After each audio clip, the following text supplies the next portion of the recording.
High বন্ধুরা, আজকে আমি তোমাদেরকে শেখাবো কত কম সময়ে তোমরা ঝটফট করে পনির রান্না করবে। তো দেখো, এখানে লো ফ্লেমে আমি পনিরগুলোকে নুন হলুদ দিয়ে মাখিয়ে রাখার পরে ভেজে নিচ্ছি। সেই তেলেই কিন্তু আমি আলুটাকেও ভেজে নেব। একদম কম তেলে আমি রান্নাটা করব। আলু ভেজে নেওয়ার পরে যে তেলটা বেঁচে যাবে, সেই তেলটার মধ্যেই কিন্তু আমি দুটো তেজপাতা, জিরে এবং একটা কাঁচা লঙ্কা দেবো। আর যে মশলাটা বানিয়ে রেখেছিলাম সেই মশলাটা দিয়ে দেবো।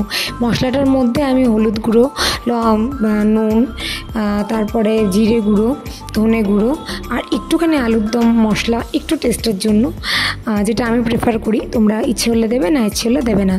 দিয়ে ভালো করে কষাবে। কষানোর পর যতক্ষণ না তেল ছাড়বে ততক্ষণ অবধি কষাতে থাকবে। তেল ছেড়ে গেলে এখানে তোমরা জলটা অ্যাড করবে।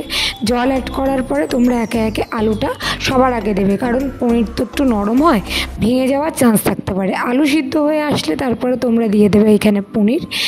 তারপর পনির আলু দুটোই ভালো মতন একটু হাই ফ্লেমে কষাতে থাকবে। যখন দেখবে যে পনির আলু দুটোই সেদ্ধ হয়ে গেছে, উপর থেকে গরম মশলা ছড়িয়ে নামিয়ে দেবে। খেয়ে বলবে তোমাদের কেমন লাগলো।